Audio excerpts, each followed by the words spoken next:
가겠습니다. 균형의 이동. 우리는 이제 균형의 이동에 대해서 이야기를 해야 돼요. 균형의 이동은 이제 시장 균형의 이동이 있는데 교재로는 52쪽.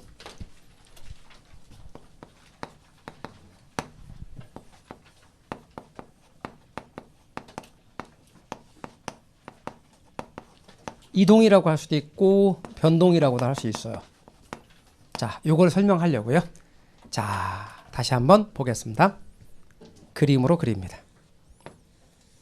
요 그림은 무엇을 나타내는 거라고요? 이게 뭐예요? 좌표축. 좌표축에서는 여기는 뭘 쓴다 그랬죠? 가격을 표시한다 그랬습니다. 여기는 뭐예요? 수량을 표시한다 그랬어요. 여러분 수요 곡선 어떻게 생겼죠? 우하향 곡선. 공급 곡선 어떻게 생겼죠? 우상향 곡선. 자꾸 그렇게 말을 하셔야 돼요. 지금 대충 뭉개듯이 공부하면 이 습관이 안 붙어요. 시험에 나오는 말을 자꾸 우리는 시험에 나오는 말로 써야 돼요. 그러니까 여러분은 시험 문제 문장에서 수요 곡선은 우하향하며 공급 곡선은 우상향한다 이렇게 주어줘요. 그러면 그건 정상적인 수요 공급 곡선이다 그 뜻이에요. 그런데 그런 거를 여러분이 무시해 버리면 나중에 가서 시험에 주면 그게 뭘 얘기하는 건지 왜 이런 말을 준 건지 그런 거조차 혼동해요. 자꾸 연습을 하셔야 된다. 자, 수요 곡선은 우하향 곡선이고 공급 곡선은 우상향 곡선인데 수요 곡선과 공급 곡선이 뭐 하는 점? 교차하는 점이 균형점이다 라고 했어요. 그런데 균형점에서는 가격과 수량이 정해질 거예요. 그런데 정확하게 말하면 이 수요는 한 사람 한 사람의 수요인 개별 수요가 아니에요. 시장 수요예요. 이 공급은 한 사람 한 사람의 공급이 아닌 시장 공급이에요. 그렇다면 이 그림은 정확하게 말하면 뭐를 나타내느냐? 시장을 나타내는 거예요. 이게 무슨 시장인지 그런 이야기는 다음 주 우리 강좌에서 또 할 거예요. 그러나 오늘은 여하튼 시장이라고 알고 계세요. 그러면 이 그림이 또 뭘 의미하는 거라고요? 시장을 나타내는 그림이다. 이 수요는 무슨 수요라고요? 시장 수요. 이 공급은 시장 공급. 그러니까 균형은 정확하게는 시장에서의 균형을 말하는 거예요. 이해 가셨어요? 그럼 균형은 어디서 정해집니까? 시장에서 정해져요. 시장에서 정해져요. 그래서 이 가격을 아까 뭐라고 그랬죠? 균형 가격이라고 그랬죠? 그래서 이걸 이렇게 말하기도 해요. 균형 가격인데 시장 가격이라고도 해요. 따라서 시장 균형 가격 이렇게 말하기도 해요. 그러니까 시장 균형 가격 또는 이것을 시장 가격 혹은 균형 가격 이렇게 말하기도 한다. 말뜻 알아두시고요. 당연히 여기는 시장량이라고 하진 않아요. 균형량이라고 해요. 여기를 균형량이라고 해요.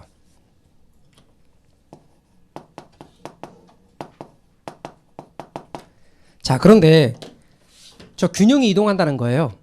어떤 경우에 이동하느냐? 사람들이 물건을 많이 샀다고 가정해봐요. 사람들이 물건을 많이 사면 사람들이 물건을 많이 사기 시작하면 수요가 늘까요? 줄까요? 늘죠. 사람들이 물건을 많이 사면 수요가 늘 거 아닙니까? 수요가 늘면 수요 곡선이 어느 쪽으로 이동해요?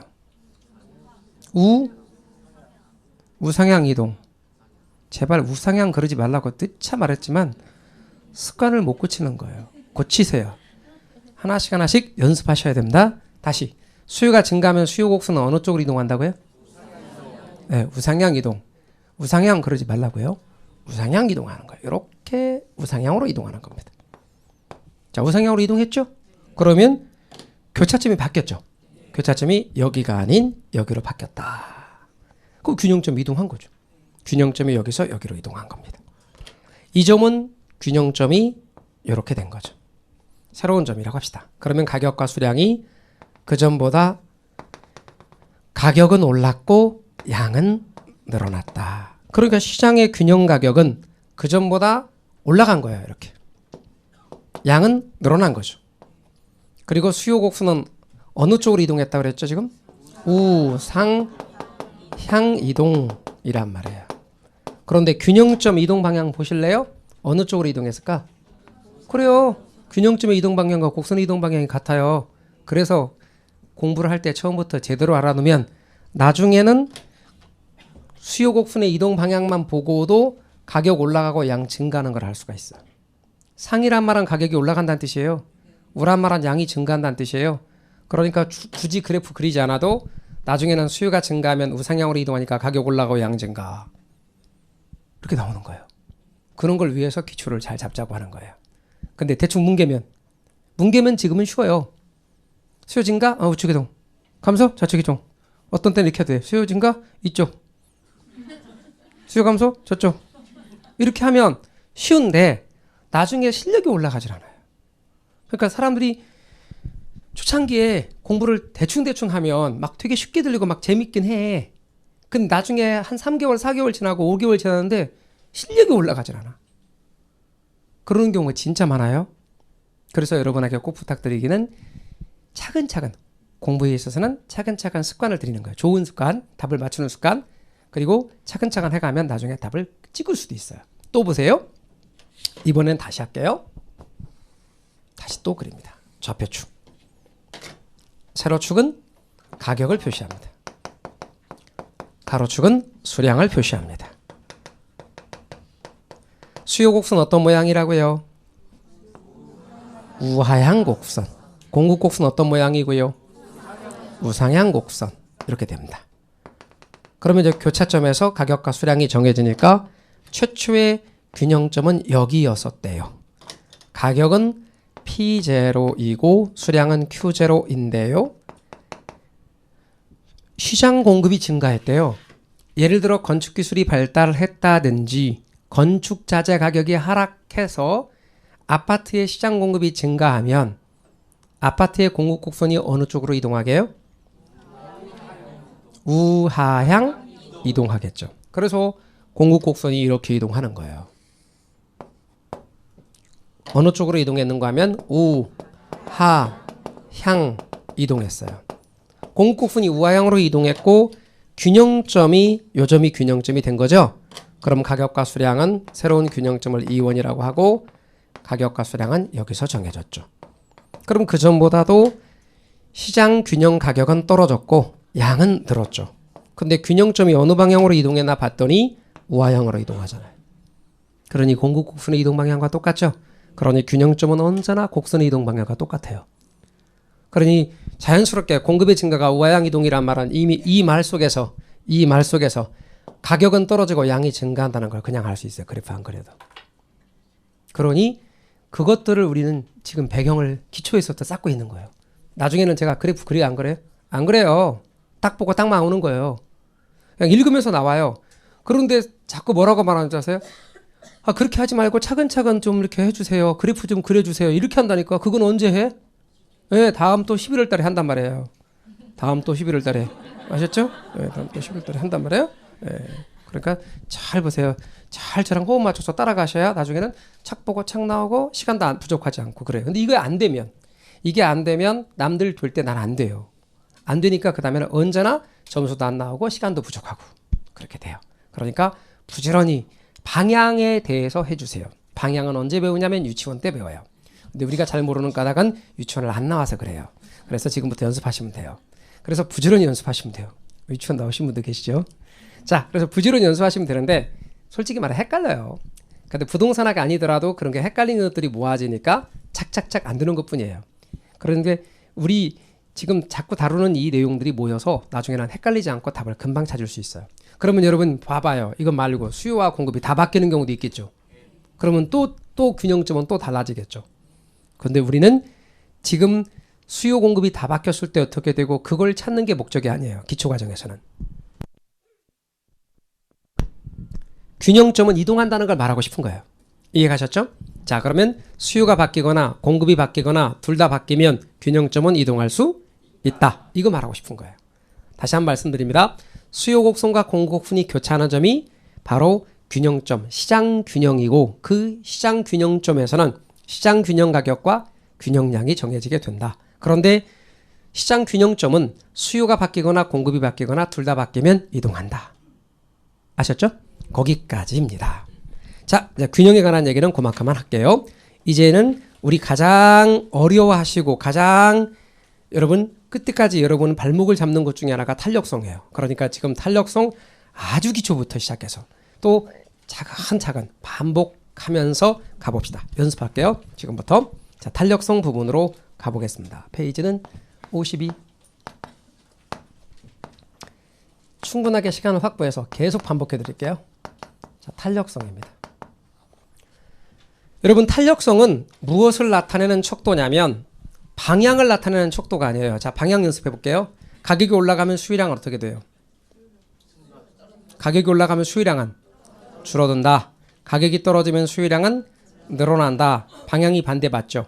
가격과 수익량의 방향이 반대. 이번엔 가격이 올라가면 공급량은 어떻게 되고? 늘어나고, 가격이 떨어지면 공급량은 줄어든다. 가격과 공급량은 같은 방향인 거 맞죠? 이렇게 방향은 다 안다고. 근데 방향 말고 가격이 올라가면 수익량이 주는데 얼마나 줄까?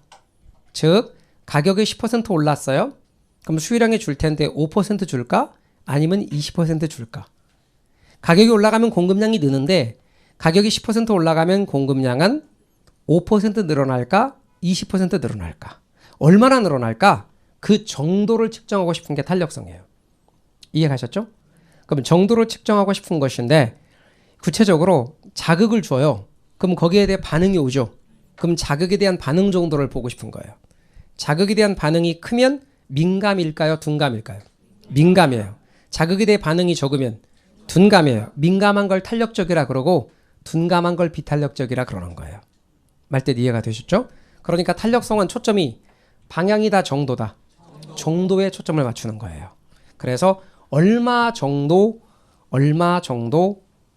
변할까? 어디다 초점을 맞추냐면 정도에 초점을 맞추는 거다. 그러면 정도 이렇게 말하면 또 못 알아들으니까 얼마만큼 바뀌는 거냐? 만큼의 초점을 맞추는 거다. 합격은 끝이 아니라 시작이죠. 공인중개사는 인맥이 정말 중요하거든요. 진짜 인맥을 쌓고 싶다면 에듀윌에서 시작하세요.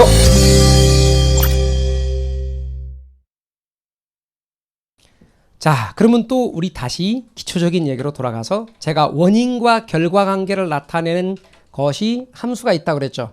자, 그러면 이쪽에 제가 x를 표시하고 이쪽에 y를 표시한 다음에 아까처럼 이야기를 해볼게요. 이쪽에다 원인을 둘게요. 여기다 변수 붙여도 돼. 원인 변수. 여기는 결과 변수. 이쪽은 독립 변수. 이쪽은 종속 변수. 이쪽은 자극이에요. 이쪽은 반응이에요. 이렇게 두는 거예요. 그런데 또 이렇게 원인과 결과 관계를 나타내는 것을 뭐라고도 말하냐면 줄여서 인과관계라고 해요. 그리고 법률 관계에서 특히 인과관계가 중요해요. 그래서 여러분 민법이나 이런 과목들에서는 인과관계가 참 중요하죠. 과가 결과잖아요. 그럼 이 결과의 원인들이 뭔가 이걸 찾아가는 것들이에요. 다시 돌아와서 자, 함수관계로 나타냈습니다. 그런데 이 함수관계에서 이쪽이 원인이고 이쪽이 결과입니다. 이쪽이 독립변수고 이쪽이 종속변수입니다. 이쪽이 자극이고 이쪽이 반응입니다. 자극을 줬습니다. 반응이 얼마나 오는가를 보고 싶은 거예요. 그걸 측정하는 척도가 탄력성이에요. 읽을 때 이렇게 읽어요. 요거 읽을 때 이렇게 읽습니다. y의 x 탄력성 그래요. 이렇게 읽어요. y의 x 탄력성. 그리고 요거는 분수로 표시해요. 분수로. 그리고 x 변화율에 대한 y 변화율이에요. 그래서 여기다 x의 변화율을 표시해요. x 변화율, 요게 분모. 여기가 y 변화율, 요게 분자. 그래서 탄력성을 표시할 때 저와 같이 표시한다는 것을 여러분이 알아두십시오. 탄력성의 기초적인 개념이거든요. 그러면 우리가 요 분수에 관한 이야기는 나중에 할 거고 여하튼 중요한 것은 여기가 뭐냐면 자극인 거예요. 여기가 뭐냐면 반응인 거죠. 그럼 자극을 줬을 때 반응이 얼마나 오는가를 보는 거라고 그랬어요? 반응이 크게 오면 뭐라고요? 탄력적. 반응이 적게 오면 비탄력적. 그러면 이제 여러분 얼굴에 해봐도 돼요. 이렇게 손으로 이렇게 해서 볼을 누르는 거야. 에? 좀 눌렀어요? 눌렀다가 딱 놔. 근데 바로 원상으로 회복될 때 피부에 탄력이 있는 거야. 눌렀는데 바로 안 나와. 바로 안 나오고 좀 이따가 나와. 요 탄력이 없는 거야. 이해 가셨죠? 그래서 탄력이 있다라고 하는 탄력적이라는 뜻이에요. 따라서 자극에 대해 반응 정도를 보는데 자극에 대해 반응이 크면 탄력적, 자극에 대해 반응이 적으면 비탄력적. 아셨죠? 자, 그걸 머릿속에 생각하시면서 가는 겁니다. 자, 그런데 언제나 아무리 기초과정에서 개념을 이해했더라도 활용하지 못하면 아는 게 아닌 거예요. 그러니까 언제나 기초과정의 공부는 기본과정에 어느 만큼을 이렇게 딱 얹어서 맞물려 놔야 돼. 그래야 다음에 기본과정에 들어갈 때 그걸 기초로 해서 또 연결하고 기본과정에선 또 심화과정에 어느 만큼을 맞물려 놔야 돼. 그래서 심화과정에 들어가면 또 같은 얘기가 반복되면서 그래서 제가 누차 말씀드렸어요. 제가 혹시 기초과정에 오늘 한 농담을 기본과정의 탄력성을 설명하면서 똑같이 농담하더라도 같이 웃어주셔야 돼요. 마치 처음 들은 것처럼 저도 처음 하는 것처럼 할 테니까 아셨죠? 고마워요. 자, 그 다음에 똑같이 저는 심화에서 똑같이 하잖아. 똑같이. 그래서 여러분의 기억을 불러일으키려고 노력을 합니다. 그리고 그걸 가지고 어떻게 문제 푸는 법까지도 이야기할 겁니다. 그러나 지금은 문제 풀이는 게 중요한 게 아니고 원리를 이해하는 건데 우리 수요 공급에 이걸 적용을 해야죠. 그래서 제가 수요 공급에 그대로 적용을 해보려고 해요. 자, 먼저 함수 관계로 수요 함수를 표시해 보려고 해요. 우리 수요 함수는 똑같이 할 때 어떻게 표시하느냐?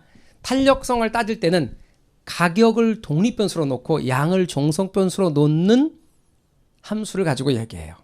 제가 가격은 독립변수도 되고 종속변수도 될 수 있다 그랬죠? 그런데 탄력성 따질 때만큼은 가격이 뭐라고요? 독립변수. 양이 뭐라고요?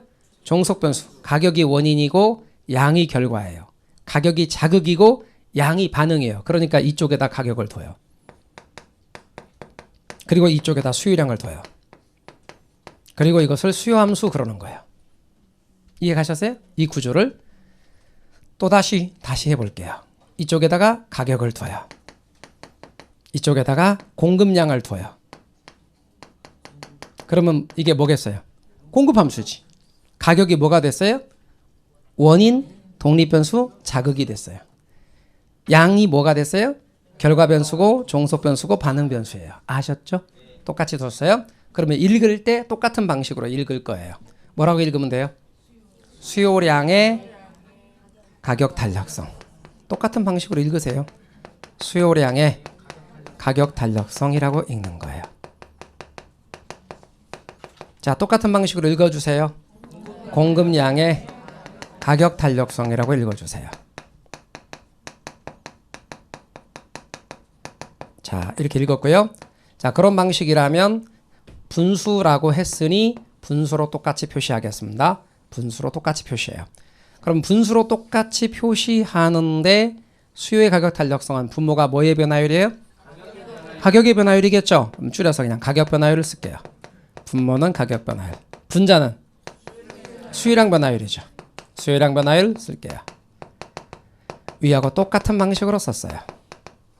자, 그럼 밑에 거는 네, 가격 변화율이죠. 가격 변화율 쓰는 거예요. 위에는 공급량 변화율 쓰는 거예요.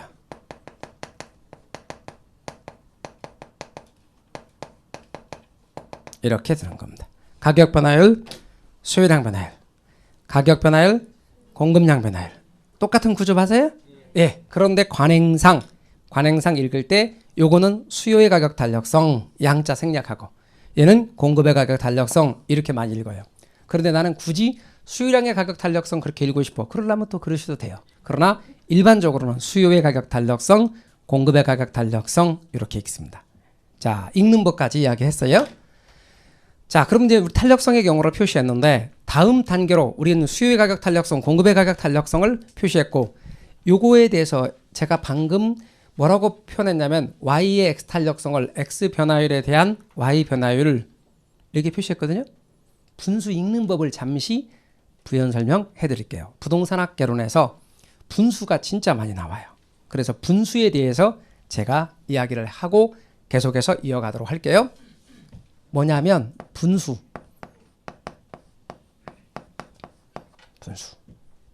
읽는 법 예요. 분수에 대해서 잘 알아야 돼요. 분수에 대해서 우리 분수를 모르면 큰일 나요. 그래서 분수에 대해서 좀 아셔야 되는데 분수를 제가 이렇게 표시할게요. 읽어보실래요? A분의 B. 그러니까 제가 글자로 써서 읽는 법이에요. A분의 B. 글자로 이렇게 쓰지 않아요. 여러분 부동산 학개론 책 어디를 뒤져봐도 이런 식으로 분수를 읽는 법은 없어요. 말로 읽을 때만 A분의 B라고 읽는 거예요. 글자로 쓸 때는 이렇게 안 써요. 그럼 글자로 어떻게 표시하느냐? 분수를 표시할 때 분수를 표시하는 방법입니다. 그래서 여러분 꼭 제가 알려드린 대로 연습을 꼭 하셔야 돼요. 첫 번째, 분수로 표시하는 방법은 이렇습니다. A에 대한 B의 비율. 분수는 비율이에요. 이렇게. 그래서 여러분께서 유념할 것은, 언제나 기억할 것은 앞으로 대한이란 말이 있어요. 이렇게. 대한이란 말 앞에 있는 말은 분모예요. 대한이란 말 뒤에 있는 것은 분자예요. 이해 가셨어요? 그러면 제가 이렇게 연습해 볼게요. 토지에 대한 자본의 비율, 만약에 이렇게 한다고 합시다. 그럼 이것이 의미하는 바가 뭐예요? 그렇죠. 토지분의 자본이에요. 분모가 토지고 분자가 자본이고, 이렇게 토지분의 자본, 이런 뜻이에요. 그래서 이것을 우리는 토지에 대한 자본의 비율이라고 말하는 거예요. 잘 나와요. 그러면 토지에 대한 자본, 그러면 이게 뭘 뜻하는지 아셔야 돼요. 그러면 제가 요거 한 단계로 더 가볼까요? 시험 문제 수준까지. 여러분 우리 이게 여기가 도심이라고 해봐요. 그럼 외곽에서 도심으로 들어가면 땅값이 비싸져요, 싸져요? 비싸져요. 그런데 토지하고 자본이 서로 대체 관계라고 해봐요. 토지를 많이 쓸 수도 있고 자본을 많이 쓸 수도 있어요. 둘 중에 하나만 사용할 수 있다고 친다면 대체 관계니까. 그럼 도심으로 들어가면 땅값이 비싸지니까 토지를 많이 쓸까요, 자본을 많이 쓸까요? 토지를 많이 써요, 적게 써요? 얘는 적게 쓰고 그 대신 뭘 많이 써요? 자본을 많이 쓰겠죠. 그럼 분수에서 분자값은 커지고 분모값이 작아지면 이 분수는 커져요, 작아져요? 커져요. 그러니까 외곽에서 도심으로 들어가면 토지에 대한 자본의 비율은 증가한다가 맞아요, 틀려요? 맞아요. 그게 시험 문제예요. 그래서 외곽에서 도심으로 들어가면 토지에 대한 자본의 비율은 증가한다. 근데 이게 뭔 말인지 모르겠어요. 질문방에 질문 올라오는 까닭은 분수를 모르기 때문에 그래요. 이해 가십니까? 도심으로 들어가면 땅값이 비싸지니까 토지는 적게 쓰고 자본을 많이 쓴단 말이에요. 토지분의 자본이, 얘가 분모가 줄고 분자가 커지니까 따라서 증가하는 거예요. 제 말 뜻 이해가 되십니까? 그러니까 어떤 걸 이해하기 위해서는 기본적인 내용의 뜻을 먼저 하셔야 돼요. 자, 그럼 분수 읽는 법 첫 번째 얘기했습니다. 두 번째는 이렇게 읽을 수 있어요. A 대비 B의 비율, 이렇게 읽어요. 그럼 여러분 앞으로 딱 보셨을 때 대비 이런 말이 나오면, 대비라는 말 앞쪽에 있는 게 뭐고? 분모이고 뒤에 있는 게 뭐다? 분자예요. 그러면 제가 이제 다른 걸 또 가지고 예를 들어 볼게요.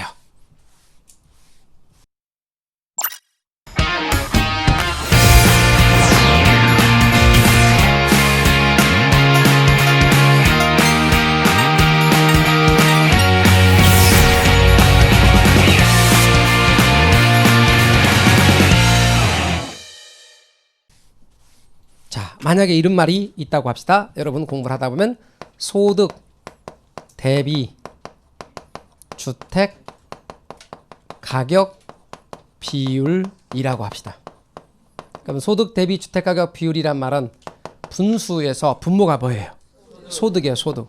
분자가 뭐예요? 주택 가격이란 말이에요. 그런데 보통 소득을 따질 때 연간 소득 가지고 따져요. 가구당 연간 소득 가지고. 이해 가십니까? 그러면 소득 대비 주택가격 비율이 증가한다라는 말의 뜻은 소득에 비해 주택가격이 올라간다는 뜻이에요, 떨어진다는 뜻이에요? 올라간다는 뜻이에요. 그러니까 소득 대비 주택가격 비율이 증가하면 내 집 마련 기간이 길어져요, 짧아져요? 길어진다는 뜻이에요. 이렇게 와닿는 거예요. 바로 시험 문제를 얘기하고 있는데 기초과정에서 와닿는 이유는 원리를 알기 때문에 그러는 거예요. 이런 원리를 자꾸 여러분에게 설명드리려고 하는 거예요. 따로 놀면 안 돼요. 기초과정을 열심히 했어, 재밌게 되게. 근데 나중에 써먹을 게 하나도 없는 거야. 그러면 기초과정 의미가 없는 거예요. 헛나온 거예요. 그래서 자꾸 시험 문제와 연결시킬 수 있는 배경들을 알려드리는 거예요. 세 번째, 이렇게 해요. B, A 비율이라고 읽어요. 자, 이거 읽어보실래요? B, A 비율이에요. 질문방에 질문이 올라오는 거예요. 어떤 질문이냐면 B에서 A를 왜 빼나요? 이거 빼기 아니에요. 이거 뭐게요? 하이픈, 대시, 그냥 BA 비율이에요. 그래서 여러분 잊지 마세요. 이게 뭐라고요? 빼기 아님. 빼기 아니에요. 하이픈, 대시. 따라서 BA 비율, 분자부터 읽어요. BA 비율. 예, 그렇게 읽습니다. 이해 가셔요? BA 비율이다. 그리고 시험에 가장 적게 나오는 것으로 하나 나올까 말까 하는 것으로 이렇게 읽기도 해요. B의 A에 대한 비율. 이렇게 읽기도 해요. 그러나 보통 첫 번째와 두 번째가 가장 많이 나오고 가끔 세 번째 있긴 합니다. 그러나 보통 첫 번째, 두 번째가 제일 많이 나온다. 이게 처음에 많이 나오는 순서로 쓴 거예요. 이해 가셨죠? 그래서 여러분 분수 읽는 법 잘 알아두십시오. 그러면 제가 이렇게 말했어요. YX 탄력성은 X 변화율에 대한 Y 변화율. 맞아요? X 변화율에 대한 Y 변화율. 그러면 수요의 가격 탄력성은 가격 변화율에 대한 수요량 변화율. 공급의 가격 탄력성은 가격 변화율에 대한 공급량 변화율. 잘 보셔야 돼요. 꼭 여러분 정리를 잘 해놓으십시오. 그래서 탄력성의 의미를 잘 알아두시면 좋겠습니다. 자, 분수 읽는 법에 대해서 의도적으로 이야기를 해드렸고 이 분수 읽는 법에 대해서 잘 알아두십시오. 그런데 분수에 잘 보세요. 여기가 변화율이야. 변화분이 아니고 변화율이에요. 그러면 제가 이렇게 여쭤보겠습니다. 여러분 100에서 300으로 몇 배 증가한 거예요? 3배 증가한 것은 퍼센트로 몇 퍼센트 증가한 거예요? 100에서 300으로 3배 증가한 것은 퍼센트로 몇 퍼센트 증가한 거예요? 네, 300%? 자, 그러면 50에서 60으로 증가한 건 몇 퍼센트 증가한 거예요? 몇 퍼센트? 50에서 60으로 증가한 건 몇 퍼센트? 네, 10%란 분도 있고 20%란 분도 있고 이러니까 여러분은 변화분하고 변화율도 구분이 안 되는 거예요, 지금. 그러니 탄력성을 잘 알 수 없는 거죠. 그러니 저는 변화분이 뭐고 변화율이 뭔지 그런 얘기도 해드릴게요. 다 안다 진짜. 그런데 이런 얘기를 하잖아요. 간혹가다 이런 얘기 하잖아요. 갑자기 너무 수준이 높네요. 어렵네요. 그러시는데 그런 말 하지 마요. 가만히 있으세요. 가만히 있어요. 그런 말 하지 마. 부동산 학교를 사는 거 아니에요. 이거 초등학교 6학년 때 하는 거야. 봐봐요. 변화분하고 변화율하고 변화분이 뭐고 변화율이 뭔가 요거를 또 알려드립니다. 자, 그럼 탄력성에는 변화분을 써요? 변화율을 써요? 변화율을 써요. 그럼 첫 번째 변화분 요게 뭔가를 이야기해 드립니다. 두 번째는 변화율이 뭔지도 이야기를 합니다. 요 의미를 구분 못하니까 탄력성 기초계산이 나오는데도 계산을 못하는 거예요. 분수분의 분수 계산하는 것도 다 알려드립니다. 옛날에 까먹은 거 다 알려드려요. 다 알려드려요 그냥. 자, 변화분이 뭐냐? 변화분은 이런 뜻이에요. 변화분의 의미는 나중 것에서 처음 거를 뺀 거. 이게 변화분이에요. 그러니 예를 들자면 50에서 60으로의 변화분이 뭐냐? 그러면 그냥 60 빼기 50 그러니까 변화분이 10인 거예요. 그럼 변화율은 뭐냐? 변화율은 이렇습니다. 원래 것 분의 변화분입니다. 그러니까 나중 것 빼기 원래 것이 되는 겁니다. 이것이 변화율인데 율자가 들어가는 것은 곱하기 100 해서 100분율로 바꿔도 되고 안 바꿔도 됩니다. 100%로 나타내고 싶으면 곱하기 100 하시고 소수로 나타내고 싶으면 그냥 소수로 나타내도 됩니다. 그럼 변화분하고 변화율이란 말뜻이 있어요. 그럼 변화분하고 변화율이 있는데 50에서 60으로의 변화율. 그럼 50에서 60으로의 변화율을 구해 볼게요. 어떻게 구합니까? 원래 50 이렇게. 그 다음에 60 빼기 50 그리고 곱하기 100. 그러면 50분의 10 따라서 5분의 1이죠. 그리고 곱하기 100분율로 한 것입니다. 그러면 20% 맞죠? 20%가 됩니다. 5분의 1은 0.2. 그렇잖아요. 그러면 이번엔 똑같이 이게 이제 변화율이니까 100에서 300으로의 아까 3배 증가했다고 그랬죠? 그럼 변화분을 계산해 볼까요? 300 빼기 100 하면 200이 변화분입니다. 그런데 변화율 계산해 볼까요? 원래 것이 얼마고? 100. 변화분이 얼마고? 네, 300 빼기 100이니까 200이죠. 300 빼기 100 해볼게요. 그리고 곱하기 100분율입니다. 자, 그럼 지워지고 약분 위에 게 200이니까 200%입니다. 여러분이 가장 큰 문제점이 뭐냐면 한 번은 맞췄다가 한 번은 틀렸다가 한 번은 맞췄다가 한 번은 틀렸다 하는 거예요. 왜요? 룰이 안 정해져 있기 때문에, 원리가 정해져 있지 않기 때문에. 그래서 아까 어떤 분은 이거 20%라 그래. 그러니까 이거 300%라 그래. 300% 아닙니다. 200%입니다. 여러분 3배 증가한 건 200% 증가한 거예요. 이해 가셨어요? 그런데 유념할 것이, 잘 보세요. 100을 기준으로 하잖아요. 100을 기준으로 할 때는, 이렇게 100을 기준으로 할 때는 변화분하고 변화율이 똑같습니다. 100을 기준으로 하지 않을 때는, 100을 기준으로 하지 않을 때는 변화분하고 변화율이 똑같지 않습니다. 그러므로 다른 것과 비교할 때는 기준값을 100으로 정하는 이유가 비교하기가 편해서 그렇습니다. 여러분 각종 지수, 물가지수니 주가지수니 이런 말 들어보셨죠? 이런 지수값이 기준을 100으로 정하는 이유는 다른 것과 비교하기 편하기 때문에 그래요. 자, 해볼까요? 125. 그 말은 100을 기준으로 몇 퍼센트 증가했다는 얘기예요. 25%. 그러니까 여러분 예컨대 2010년을 기준연도로 했고 2019년 11월 현재 만약에 물가지수가 120이다. 그 말은 몇 퍼센트 올랐다는 얘기예요? 20% 올랐다는 얘기예요. 그동안. 그런데 만약에 85다. 그러면 100을 기준으로 몇 퍼센트가 줄었다는 뜻이에요? 15%가 줄었다는 뜻이에요. 그래서 100을 기준으로 할 때는 변화분과 변화율이 똑같아요. 그래서 다른 지수니 이런 것들을 기준값을 100으로 정하는 거예요. 아셨죠? 그리고 나중에 보시면 알겠지만 다 100으로 줘. 우리 시험에도. 그래서 기준이 되어지는 게 100이야. 그거하고 비교하는 값을 주어준다고. 135다 이렇게. 이해가셨어요? 그러면 35% 증가한 거예요. 금방 알 수 있어. 따라서 여러분께서는 변화분하고 변화율의 의미를 알아두십시오. 그러면 여러분 얘 변화율이죠? 그럼 원래 것분의 변화분이죠? 그럼 이것도 분수가 되겠죠? 이것도 분수가 되겠지. 그럼 분자 분모가 나란히 분수가 들어가겠죠? 그러면 계산상에는 분수분의 분수겠지. 그러면 못하겠지 계산을.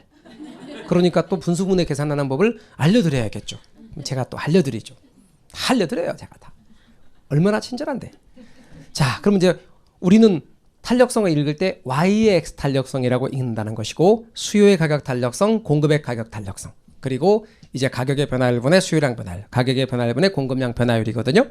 그럼 다시 돌아와서 이제 수요의 가격 탄력성으로 갈 거예요. 제가 지웁니다. 지워도 되죠? 또 할 거예요. 앞으로 또 제가 또. 자, 수요의 가격 탄력성을 제가 나타내려고요. 자, 우리 수요의 가격 탄력성을 한번 나타내 볼게요.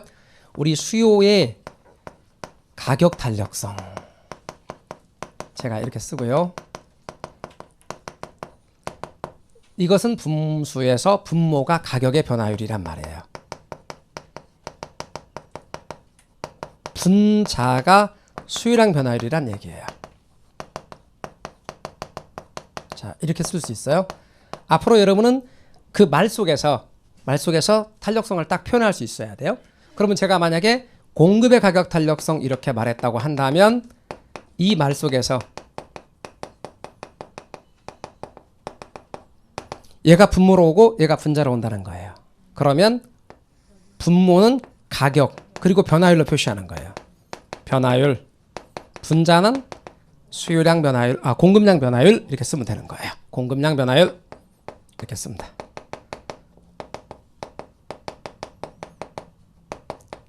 표기하는 법을 아셔야 돼. 그러면 자, 여러분의 추론 능력, 다시 말하면 찍는 거 한번 연습해 볼게요. 제가 이렇게 써볼게요. 안 했지만 한번 해보는 겁니다.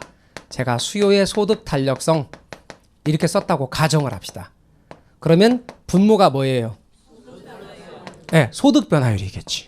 소득 변화율 이렇게 쓰는 거지. 그리고 분자는 뭐예요? 그렇죠. 수요량 변화율 이렇게 쓰는 거죠. 그러면 수요의 소득 탄력성을 우리가 공부하지 않았는데도 여러분이 공식을 쓸 수 있지. 언제나 제가 강조하는 것은 그래요. 만약에 여러분 5개가 있으면요. 이 5개가 개별이에요. 개개의 것이에요. 근데 개개의 것을 5개로 읽을 게 아니라 하나의 원리를 알아서 개개의 특수에 적용하는 것. 이렇게 공부를 하셔야 돼요. 그래야 추론 능력이 생겨요. 다시 말하면 기억에 오래남아요. 원리를 이해했기 때문에. 근데 처음에는 그 원리를 배우는 과정이 집중도 해야 되고 뭐 이론적인 것 같아요. 그러니까 막 대충 기분 좋게 그냥 막 그렇게 하고 넘어가면 되게 쉬운 것 같은 느낌이 드는데 나중에 남는 건 없어요. 그런데 이렇게 원리를 가지고 공부를 하잖아요. 잊어버리지 않고 오래 가요. 그래서 어떤 말을 하게 되냐면 개론을 여러분이 힘들게 공부했지만 공부해서 일정 점수가 나오잖아요. 그럼 일정 점수 이하로 떨어지지 않는 성격이 있어요. 개론이. 터득했기 때문에 그 이하로 떨어지지 않아. 선생님들마다 모의고사를 할 때 과목이 들쭉달쭉 점수가 그렇게 하기도 하는데 과목들 다 그래요. 그런데 유일하게 개론의 경우는 그게 덜 그래. 일정 레벨이 올라가면. 그래서 여러분에게 자꾸 그거를 터득하게 만들어 드리려고 하는 것이에요. 자, 그러면 여러분은 추론 능력도 있으신 게 확인됐네요. 그러면 제가 하나만 더 연습해 볼게요.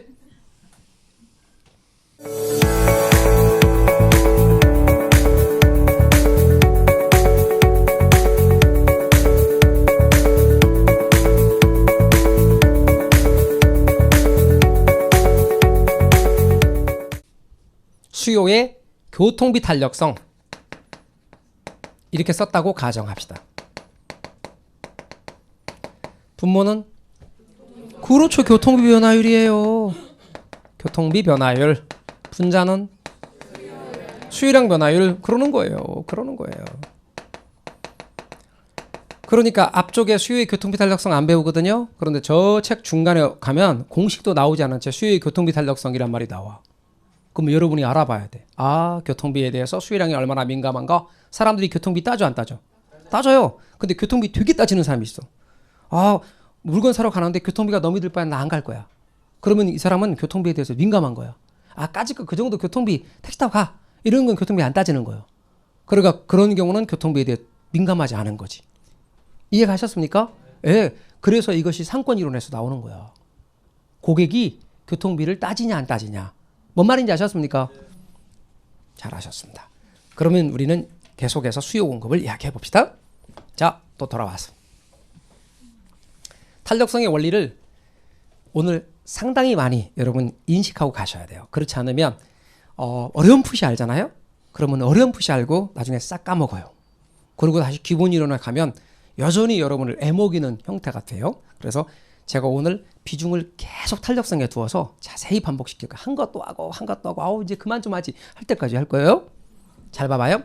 자, 이제 수요의 가격 탄력성과 공급의 가격 탄력성에 이렇게 두어서요. 가격이 10% 올랐대. 가격이 10% 일단 변했다고 합시다. 가격이 10% 변했대. 근데 수요량이나 공급량이 20% 변했다고 합시다. 20% 변했대. 근데 가격이 올랐다고 할게요. 가격이 올랐어요. 올랐습니다. 그러면 수요량은 늘어요, 줄어요? 얘는 줄어요. 수요량, 공급량은 늘어요, 줄어요? 늘어. 방향 알죠, 우리? 자, 그리고 이제 이 값을 계산할 거예요. 그런데 분수에서 분자에도 있고 분모에도 있고 똑같은 것을 나란히 지우는 걸 뭐라고 하냐면 약분이라고 해요. 그래서 분자에 똑같이 예를 들면 퍼센트도 있어서 지우고 숫자도 같은 거 있으면 지우고 0도 같으니까 지우고 지웠다 갑시다. 그런 걸 약분이라 그래요. 그러면 이거 2 맞죠? 이것도 2 맞죠? 그런데 이건 2라고 쓰면 안 돼요. 그렇죠. 마이너스 2라고 써야 돼요. 이거는. 왜 그러하냐? 얘는 같은 방향이니까 플러스예요. 그러니까 실은 엄밀하게 말하면 플러스 2라고 쓴 거예요. 이렇게. 얘는 방향이 반대죠? 마이너스 2라고 쓴 거예요. 그런데 플러스는 관행상 안 붙인다 그랬죠? 안 붙인 거예요. 이렇게. 그리고 얘는 마이너스 2라고 써야 된다. 자, 그러면 이제 이게 이해가 안 되는 분들이 있어요. 왜 마이너스라고 붙이지? 그래서 지금부터 마이너스에 대해서 설명을 제가 드리려고 그래요. 플러스고, 마이너스고, 지금부터 다. 뭐에 대해서 설명한다고요? 마이너스에 대해서 설명을 하려고 해요. 자, 여러분 플러스와 마이너스에 대해서 설명할 건데 플러스는 안 해요. 왜냐면 마이너스 알면 플러스는 다 알고 계시더라고. 그러니까 요거에 대해서부터 하게 할 거예요. 요거에 대해서. 요거를 읽을 때 우리는 뭐라고 읽냐면 마이너스 이렇게 읽어요. 근데 마이너스라고 이렇게 읽어요. 보통 마이너스라고 있고 플러스라고 있고. 그런데 언제부턴가 우리말 속에 영어를 한글처럼 섞어 쓰는 습관이 너무 자연스러운 거예요. 근데 이거 영어죠? 한글로 쓴 것뿐입니다. 그러니까 우리는 한자 문화권이죠. 그러니까 부동산학 교재에 이렇게 나오는 경우는 없어요. 그러면 어떻게 한글 글로 쓰느냐? 이거를 보통 부라고 해요. 부라고 해요. 뭐와 대응들은 말이게요. 플러스가 뭐게요? 정. 마이너스는 부. 따라서 부라고 해요. 그래서 얘를 부라고 합니다. 근데 플러스를 양이라고도 해요. 그렇죠? 그러니까 마이너스는 뭐라고 돼요? 음이라고도 해요. 그래서 앞으로 부동산학 교재에서 부란 말이 거의 대부분이고 간혹 음이라고도 나와요. 그러니까 예를 들어서 이렇대요, 여러분. 외부 효과라는 게 있대요. 앞으로 배울 거예요. 그런데 플러스 외부 효과는 정외부 효과고 마이너스 외부 효과는 부외부 효과예요. 지렛대 효과라는 게 있대요. 그런데 플러스 지렛대 효과면 정외 지렛대 효과고 마이너스 지렛대 효과면 부외 지렛대 효과라 그래요. 이해 가십니까? 그래서 여러분 부라고 읽어요. 자, 그런데 부라고 읽는데 이 부라고 읽는 마이너스는 음이라고 읽는 마이너스는 의미하는 바가 뭐냐는 거예요. 마이너스가 의미하는 바. 자, 마이너스 하면 떠오르는 걸 다 말씀해 주실래요? 마이너스는 그래요. 공제한다는 뜻이다. 또 뺀다는 뜻이다. 뺀다. 얘는 뺀다. 차감한다. 공제한다. 그런 뜻이에요. 또 무슨 뜻이죠? 감소의 의미가 있어. 마이너스는 감소한다. 줄어든다. 하락한다. 이런 의미가 있어요. 또 무슨 뜻이죠? 손실의 의미도 있어요. 마이너스는 손실의 의미도 있다. 그래서 손실의 의미도 있을 수 있다. 또 무슨 뜻이죠? 한계를 드러내셨군요. 그러니까 저게 와닿지가 않는 거예요. 자, 마이너스는 어떤 개념을 이야기할 때 반대 개념을 이야기할 때도 마이너스를 써요. 여러분이 알고 계시는 대표적인 제가 예를 들게요. 마이너스 통장. 그럼 여러분 마이너스 통장이 무슨 뜻이냐면 통장에 돈 들었다는 뜻이에요? 빚이란 뜻이야. 말뜻 이해가 되셔요? 그러니까 예를 들어 저축이 있다고 합시다. 플러스 저축, 마이너스 저축, 영의 저축이 있다 합시다. 플러스 저축은 통장에 돈이 있는 거야. 양의 저축이지. 음의 저축, 부의 저축이란 말은 빚이란 뜻이야. 이해 가셨습니까? 따라서 이렇게 반대 개념을 이야기할 때 어떤 말을 반대 개념으로 말할 때 마이너스를 붙여요. 그러면 제가 잠시 곁길로 갔다가 올게요. 하나의 예를 설명드리기 위해서 잠시 곁길로 갔다 올게요. 우리 부동산학에 나오는 하나의 예를 제가 들어드리려고 그래요. 이거 듣고 잊어버리셔도 상관없어요. 또 할 거니까. 자, 예를 들어서 어떤 사람이 1,000만 원을 빌렸대. 이거를 뭐라고 말하냐면 융자 원금이라고 말해요. 최초에 대출받은 금액을 융자 원금 이렇게 말해요. 이해 가셨어요? 그런데 이 사람이 원금 부분에서 100만 원을 갚았대.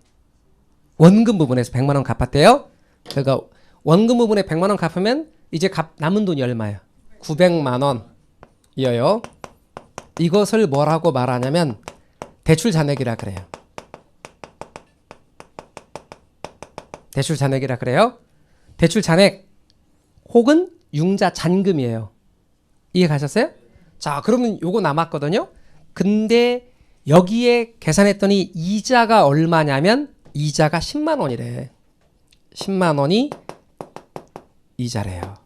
만약에 그러면 이 사람이 돈을 이번 달에 갚을 때 10만 원 갚으면 다음번에 요거 대출 잔액이 줄어들어요, 안 줄어들어요?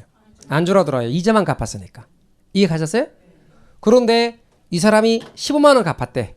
그러면 10만 원은 이자고 다음번에 5만 원만 여기서 줄어들죠.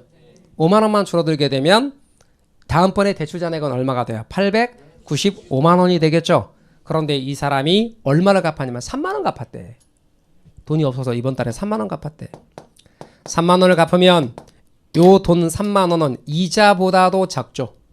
이자보다도 적으니까 3만 원만큼은 이자 부분 없어지고 나머지 7만 원이 어디 가서 붙냐면 여기 가서 붙어요. 그래서 다음번에 갚을 돈이 얼마가 돼요? 907만 원이 돼요. 이해 가셔요? 이렇게 융자 원금을 주기적으로 갚아서 융자 잔고가 주는 것, 이걸 뭐라고 하냐면 상환이라 그래요. 뭐라고 한다고요? 상환이라 한다고. 상환은 뭐냐면 갚는 것, 그렇게만 알고 계시면 안 되고 융자 원금을 주기적으로 갚아서 융자 잔고가 주는 것. 그게 상환이거든요.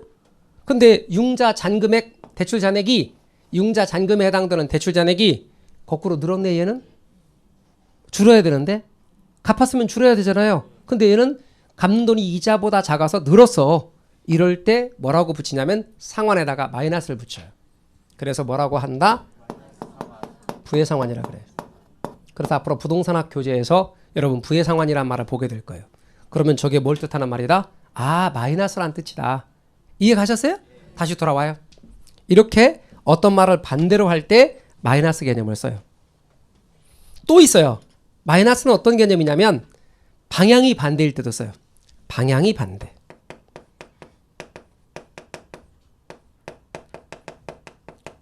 이게 마이너스의 개념이에요. 그럼 플러스는 방향이 같은 방향일 때 쓰는 거지. 그러면 얘와 얘 방향이 반대잖아. 독립변수와 종속변수의 방향이 반대일 때 마이너스를 붙이는 거예요. 얘는 방향이 같은 방향이니까 플러스고. 이해 가셨어요? 그래서 여러분 왜 마이너스를 붙였느냐? 보시다시피 가격과 수요량의 방향이 반대이기 때문에 생겨난 마이너스예요. 방향 때문에 생겨난 마이너스예요. 근데 탄력성은 방향을 측정하는 척도가 아니에요. 그래서 방향 때문에 생겨난 이 마이너스를 떼어버리기 위해서 어떤 수단을 사용하느냐? 절대값을 처음부터 붙여요. 절대값을 붙이면 절대적인 크기만 따지죠? 그러면 얼마예요? 그냥 2예요. 절대적인 크기만 따지니까. 결국 수요의 가격 탄력성은 가격과 수요량의 방향이 반대이기 때문에 방향 때문에 생겨난 마이너스를 없애기 위해서 뭐를 붙인다? 절대값 붙인다. 근데 공급의 가격 탄력성은 붙인다, 안 붙인다? 안 붙인다. 결론. 수요의 가격 탄력성만 절대값 붙인다. 우리가 배우는 탄력성에는 수요의 가격 탄력성만 절대값 붙인다. 그랬더니 어떤 분이 저는 절대값 계산을 잘 못하는데요. 못할 거 없어요. 그냥 안 하면 돼. 그냥 2야. 뭔 말인지 아셨죠? 그런데 책에 왜 마이너스가 붙었느냐? 방향 때문에 생겨난 거다. 방향 때문에 생겨난 마이너스를 없애기 위해서 뭘 붙인다? 절대값 붙인다. 이제 마이너스의 의미를 쭉 제가 설명을 드렸어요. 그런데 이 중에 상당히 많은 것들을 우리가 앞으로 써먹어. 이해 가십니까? 그래서 이런 기초과정에서 저런 의미를 말씀드린 거죠. 그럼 플러스의 의미는 제가 하지 않아도 자연스럽게 같은 방향이다. 그리고 당연히 우리가 알고 있는 일반적인 개념은 다 플러스예요. 그런데 그것의 반대 개념일 때 마이너스를 붙여서 부라는 말을 써요. 그래서 지렛대효과도 부의 지렛대효과는 지렛대효과 반대, 외부 효과도 부의 외부 효과는 정외부 효과와 대응되는 것, 이렇게 이야기를 하는 거예요. 감 잡으셨죠? 자, 그러면 탄력성의 기초적인 이야기들을 했으니까 요걸 기초로 해서 이제 탄력성 이야기를 좀 더 진전해 갈게요. 계속 반복할게요. 우리 쉬었다 하시죠. 그런데 말입니다.